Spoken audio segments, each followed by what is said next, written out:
अस्सलाम वालेकुम। Law tips with रिदा की इस क्लास में आप सभी को खुशामदीद। आज हम सेक्शन 19 टू सेक्शन 25 पार्ट 4 जो है of transfer of property act 1882 पढ़ेंगे और इसको समझने की कोशिश करेंगे। और बिना टाइम ज़ाया किए let's start the lecture. Section 19 is vested interest. Section 19 जो है वेस्टेड इंटरेस्ट, जो कि हम पहले पढ़ चुके हैं। सेक्शन 13 और 14 में डिस्कस कर चुके हैं वो पहले ही, जिसमें था अनबोर्न पर्सन जो है उसका वेस्टेड इंटरेस्ट आ जाता है प्रॉपर्टी में। और सेक्शन 14 में ये था कि कब तक जो है जो वेस्टेड इंटरेस्ट है वो पोस्टपोन किया जा सकता है, तो वो हम पहले डिस्कस कर चुके हैं। सेक्शन 19 क्या कह रहा है, उसकी डेफिनेशन कर रहा है कि वेस्टेड इंटरेस्ट होता क्या है। किसी भी प्रॉपर्टी का ट्रांसफ़र जो ऐसी कंडीशन पर डिपेंड कर रहा है कि which is bound to happen, मतलब कि जो कंडीशन है वो पूरी होगी ही होगी, लाजमी है। और वो कंडीशन कब पूरी होगी? जब the happening of the event, जब एक सर्टेन जो है सर्टेन हैपन होगा इवेंट का किसी भी किस्म का, तब वो जो कंडीशन है ना, तब वो जो ट्रांसफरी है ना, the transferee takes the vested interest in the property. Means that तब उसका जो उस ट्रांसफरी का जो प्रॉपर्टी में वेस्टेड इंटरेस्ट है ना, वो तब ही क्रिएट होगा जब हैपनिंग ऑफ द इवेंट होगा। इसको एक एग्जांपल के थ्रू समझ लेते हैं। एक प्रॉपर्टी मिलेगी और वो प्रॉपर्टी तब मिलेगी जब बी की डेथ हो जाएगी। यहाँ पर किसका वेस्टेड इंटरेस्ट क्रिएट होगा? यहाँ पर ए का जो है वो वेस्टेड इंटरेस्ट क्रिएट हो गया प्रॉपर्टी में। क्यों हुआ? क्योंकि यहाँ पर जो कंडीशन है वो बी की डेथ की सूरत में है। मीन्स दैट बी की जब डेथ होगी तभी उसका जो ए का है वेस्टेड इंटरेस्ट क्रिएट होगा। मीन्स दैट जब वो कंडीशन हैपन होगी तो ए का ऑटोमेटिकली जो वेस्टेड इंटरेस्ट है या वेस्टेड प्रॉपर्टी है वो क्या होगी? क्रिएट हो गई या ट्रांसफर हो गई। तो ये समझ आ गया। अब सेक्शन 21 की तरफ आ जाते हैं हम इनके इंपॉर्टेंट सेक्शन ही करेंगे। सेक्शन 21 है कंटिंजेंट इंटरेस्ट की बात कर रहा है। कंटिंजेंट जो इंटरेस्ट है ना, वो एक कंप्लीट इंटरेस्ट नहीं होता, ठीक है, वो एक कंप्लीट ट्रांसफर नहीं होता, सॉरी। और इसमें क्या है, इसमें सेक्शन 21 में दो कंडीशंस लगा दी गई हैं। एक तो है, फर्स्ट है the happening and fulfilment of which is not certain. Means that ऐसी कंडीशन जिसकी हैपनिंग या फुलफिलमेंट जो है वो सर्टेन नहीं है। ऊपर जो सेक्शन जो 19 है जिसमें वेस्टेड इंटरेस्ट था, उसमें जो इलिस्ट्रेशन थी उसमें हमने क्या बोला था कि जो बी है ना, उसकी डेथ के बाद जो है इन्वेस्टेड जो होगी प्रॉपर्टी जो है ट्रांसफर होगी, क्योंकि बी की डेथ के बाद जो है सर्टन थी। बी की डेथ क्या थी? सर्टेन थी ना, मतलब वो पॉसिबल थी ना, वो तो सभी ने एक ना एक दिन जाना है, तो वो क्या सर्टेन कंडीशन थी। लेकिन यहाँ पे ऐसी कंडीशन लगा दी जाए जो अनसर्टेन होगी। अब इसको एक एग्जांपल के थ्रू समझ लेते हैं कि अनसर्टेन कौन सी कंडीशन होती है। ए जो है, ए को तब गिफ्ट मिलेगा, इलस्ट्रेशन में है, ए को तब गिफ्ट मिलेगा जब बी के अच्छे मार्क्स आएंगे। अब यहाँ पर बी के अच्छे मार्क्स आए या ना आए, ये चीज़ ए के लिए क्या होगी? अनसर्टन होगी, बिला वजह हो गई। इसका कोई रिलेशन ही नहीं है, क्या पता वो आ भी सकते हैं, नहीं भी आ सकते हैं। डेथ तो क्या है, सर्टन है, वो हो सकती है, लेकिन मार्क्स अच्छे आए ना आए, बी के ऊपर इसका कोई इफेक्ट नहीं है। तो ये क्या है? सेकंड कंडीशन है a specified uncertain event shall not happen. First क्या थी? The happening and fulfilment of which is not certain. ऐसी हैपनिंग, ऐसी फुलफिलमेंट करनी कंडीशन की जो कि सर्टेन नहीं होना चाहिए। सेकंड क्या है? The specified uncertain event shall not happen. Means that जो ऐसा स्पेसिफाइड अनसर्टेन इवेंट है जो कि ऊपर दिया गया है वो हैपन भी नहीं होना चाहिए।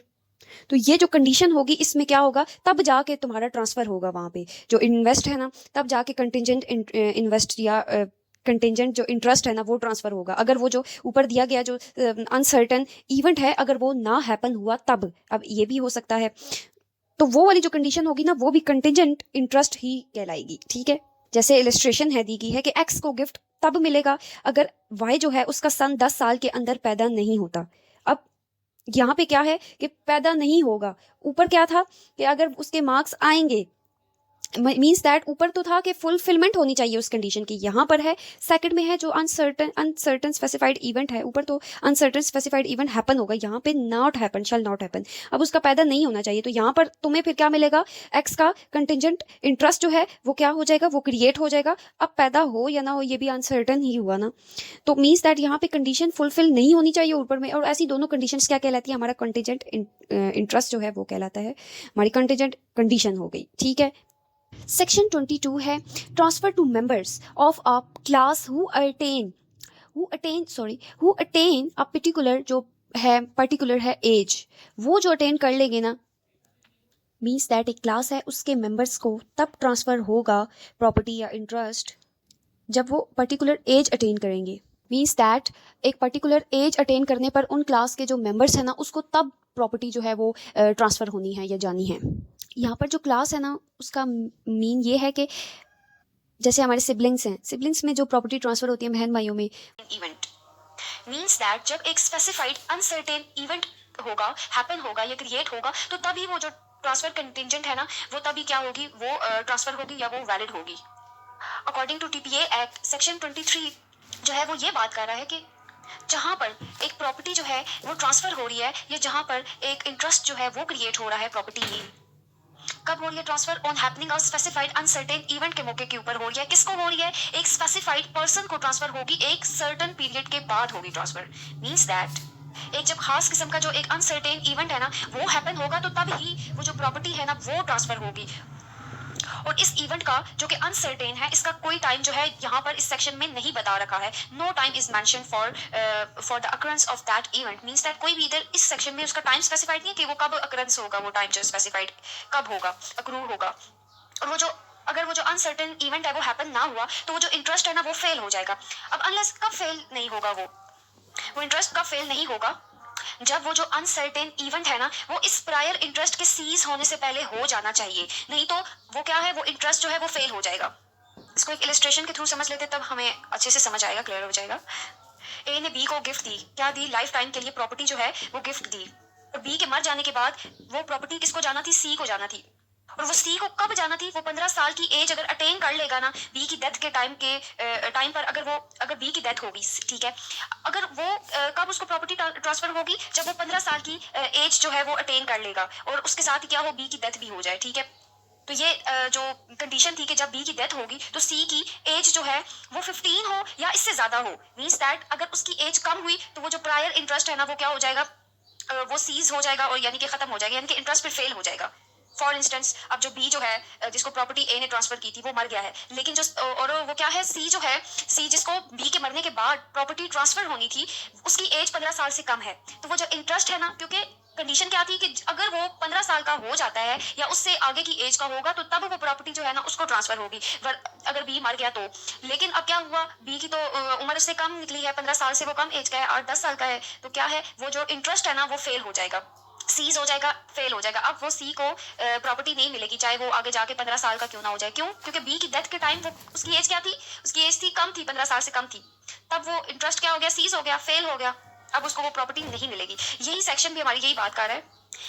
बी को जो प्रॉपर्टी ट्रांसफर हुई थी वो लाइफ टाइम ट्रांसफर हुई थी, यानी कि बी जब तक नहीं मर जाता वो प्रॉपर्टी उसको यूजफुल कर लेता है। लेकिन जो सी है ना, सी को यहाँ पर जो ट्रांसफर हो रही है ना वो कंटिजेंट ट्रांसफर है, क्योंकि ये किसके ऊपर डिपेंड कर रही है ट्रांसफर, ये एक अनसर्टेन इवेंट के ऊपर डिपेंड कर रही है, और वो तभी इफेक्ट होगा जब बी की डेथ होगी। और बी की डेथ के टाइम कब होगी ट्रांसफर, अगर बी की डेथ के टाइम जो है सी है उसकी एज जो है 15 साल की हो जाए तो तभी वो ट्रांसफर होगी, ये कंडीशन रखी गई है। और अगर सी की एज 8 साल है तो बी की डेथ के टाइम के वक्त तो वो जो प्रायर इंटरेस्ट है वो क्या हो जाएगा, वो फेल हो जाएगा, वो इंटरेस्ट फेल हो जाएगा, सी को प्रॉपर्टी नहीं मिलेगी। समझ आ गया। और यही हमारा सेक्शन भी यही बात कर रहा है। और ये जो 15 साल एज है ना इलिस्ट्रेशन में, ये 15 साल टाइम नहीं है, ये इवेंट है कि 15 साल की उसमें ना हो जाना चाहिए तभी प्रॉपर्टी मिलेगी, ये इवेंट है, ये टाइम स्पेसिफाइड नहीं है। ये हमारी सेकंड इलिस्ट्रेशन है कि एक्स ने ट्रांसफर की प्रॉपर्टी वाई को, किसके लिए, लाइफ टाइम के लिए, और उसके वाई के मरने के बाद वो प्रॉपर्टी किसको ट्रांसफर होनी थी, जेड को। लेकिन उस कंटीजेंट कंडीशन के ऊपर होनी थी कि वो 6 मंथ के अंदर अंदर क्या कर लेता है, वो मेडिकल कॉलेज ज्वाइन कर लेगा। लेकिन यहाँ पर जेड ने मेडिकल कॉलेज नहीं ज्वाइन किया आफ्टर डेथ ऑफ वाई, तो क्या हुआ, उसका जो स्पेसिफाइड अनसर्टन इवेंट हैपन नहीं हुआ है, तो जो इंटरेस्ट है ना जेड को फेल हो गया, क्योंकि उसने 6 मंथ के अंदर अंदर क्या किया है, उसने वो काम नहीं किया है, वो कंडीशन जो है वो फुलफिल नहीं किया है, तो वो जो उसका क्या हो गया, प्राय उसका जो इंटरेस्ट है ना वो फेल हो गया। तो यहाँ से अच्छे से क्लियर हो गया होगा। सेक्शन 24 की तरफ आते हैं। Transfer of certain persons as survive at some period not specified. अब ये इतना सिंपल सा सेक्शन है, इसमें यही बात हो रही है कि ऐसी ट्रांसफर जो कि सर्टेन पर्संस को होगी, कुछ स्पेसिफाइड पर्संस को होगी जो कि एज सर्वाइव, जो कि उस वक्त तक सर्वाइव करेंगे, जिंदा रहेंगे। तो ये इस सेक्शन में according to this section property जो है वो ट्रांसफर हो रही है और वो इंटरेस्ट इस वक्त अक्रू होगा कुछ पर्सन, स्पेसिफाइड पर्संस को या सर्टेन पर्संस को के लिए कब होगा, अक्रू कब होगा, वो इंटरेस्ट कब एक्यूमुलेट होगा कुछ पर्संस के लिए जो कि सर्वाइव कर रहे हो, एक पर्टिकुलर जो पीरियड है ना उस पर वो सर्वाइव कर रहे हो, ठीक है। मतलब जिंदा हो उस टाइम, तो जहां पर ट्रांसफर हो रही है ना प्रॉपर्टी, वहां पर जो इंटरेस्ट है ना उन पर्सन्स पर अक्रू होगा अगर वो सरवाइव करते हों उस पर्टिकुलर पीरियड तक, जो कि बता नहीं रखा यहाँ पर, स्पेसिफाइड नहीं है, at some period not specified, ठीक है। तो उनका जो इंटरेस्ट जाएगा ना, तो उनको ही इंटरेस्ट जाएगा वहां पर, जो उस टाइम उस जो पर्टिकुलर टाइम है ना उस तक जिंदा रहेंगे या सर्वाइव करेंगे। तो ये सिंपल सा सेक्शन था। जैसे कि ये इलस्ट्रेशन है, ए ने ट्रांसफर की बी को प्रॉपर्टी लाइफ के लिए कि तुम लाइफ तक एंजॉय कर सकते हो, और तुम्हारी डेथ के बाद वो प्रॉपर्टी जो है वो सी और डी दोनों में इक्वली जो है डिवाइडेड हो जाएगी, ठीक है। और अगर वो उस टाइम तक सर्वाइव करते हो, अब क्या हो जाता है, सी जो है डाइस हो जाता है, मर जाता है during the life of B. अब बी नहीं मरा, सी पहले मर गया है उसकी लाइफ, तो वो जो और डी जो है सर्वाइव कर रहा है, डी और बी दोनों सर्वाइव कर रहे हैं, तो जो बी, फिर उसके बाद क्या होगा, जो बी है ना वो मर गया और उसकी प्रॉपर्टी जो है ट्रांसफर हो जाएगी, जो कि उस time at the particular time जो सर्वाइव कर रहा हो, जैसे कि डी हमारा इलस्ट्रेशन में सर्वाइव कर रहा है, उसको प्रॉपर्टी या उसको जो इंटरेस्ट है वो ट्रांसफर हो जाएगा, ठीक है। सेक्शन 25 की तरफ आते हैं। कंडीशनल ट्रांसफर की बात कर रहे हैं। एस कंडीशनल जैसे कंडीशन लगा दी है, ऐसी ट्रांसफर जिसमें कंडीशन हो। कौन सी ट्रांसफर इसमें कंडीशन है, पढ़ लेते हैं। इस सेक्शन में 6 कंडीशंस बताई गई हैं जिनके थ्रू अगर प्रॉपर्टी ट्रांसफर हुई तो वो क्या होगा, तो ये जो कंडीशंस है ना वो फेल हो जाएंगी। मींस दैट वो जो ट्रांसफर है ना इन कंडीशंस की वजह से क्या हो जाएगा, वो फेल हो जाएगा। और ये सब कंडीशंस क्या है, वाइड है। अगर इन ऐसी कंडीशंस जो है वो लगाएंगी तो वो जो ट्रांसफर है ना वो ऑटोमेटिकली क्या हो जाएगा, वो वाइड हो जाएगा। क्या है वो कंडीशंस, पढ़ लेते हैं। अब वो कब फेल होगा, जब जहां पर ऐसी ट्रांसफर हो रही हो, जहां पर ऐसी प्रॉपर्टी के ऊपर ट्रांसफर हो रही हो जहां पर इस किस्म की कंडीशन लगा दी जाए जिसका फुल कि तुम ये फुलफिलमेंट कर लो, जो कि ऐसी कंडीशन हो जो कि इम्पॉसिबल है, कि ऐसी कंडीशन का फुलफिलमेंट करना कि जो कि इम्पॉसिबल है या फिर फॉरबिडन बाय लॉ है, जो कि लॉ में इसको इलीगल करार दिया है, फॉरबिडन है, मना किया गया है, या फिर ऐसी कंडीशन को परमिट कर दिया गया जो हमारी लॉ की किसी भी प्रोविजन को डिफेक्ट कर रही है, इन्फ्रिंज कर रही है, तोड़ रही है, या फिर वो कंडीशन जो है फ्रॉडुलेंट के ऊपर जो है बेस कर रही हो, ठीक है। या फिर ऐसी कंडीशन लगा दी गई उस ट्रांसफर में, इंटरेस्ट के ट्रांसफर में, जिससे दूसरे पर्सन को या फिर प्रॉपर्टी को क्या हो रही है, इंजरी हो रही है, नुकसान हो रहा है, या फिर कोर्ट ने उसको इमोरल जो है वो डिक्लेयर कर दिया है, जो कि पब्लिक पॉलिसी के क्या है, अगेंस्ट है। अगर ये जो 6 जो कंडीशंस हैं लगा दी जाए तो जो हमारी ट्रांसफर होगी वो क्या हो जाएगी, वो वाइड हो जाएगी। जैसे कि हमारी रजिस्ट्रेशन में देख लेते हैं, ए ने बी को क्या दिया, फॉर्म दे दिया लीज के ऊपर, इस कंडीशन पर कि बी जो है वो एक और वे जो 1 घंटे में वो क्या करेगा, 100 माइल तक दौड़ कर दिखाए। अब ये इम्पॉसिबल है, तब वो जो ए है ना, ए को वो जो लीज है, फॉर्म जो है वो लीज के ऊपर देगा। तो इस किस्म की जो इम्पॉसिबल कंडीशन होगी वो क्या है, this is forbidden by law, this is void conditions, these are void conditions. यहाँ पर ऐसी कंडीशंस के ऊपर जो ट्रांसफर है वो भी वाइड हो जाएगा। तो ये था हमारा सेक्शन 19 से लेकर 25 तक पार्ट 4 और इंशाल्लाह पार्ट 5 अभी मैं अपलोड कर देती हूँ। अल्लाह आप सबको खुश रखे और अल्लाह हाफिज़। इसी के साथ चलते हैं।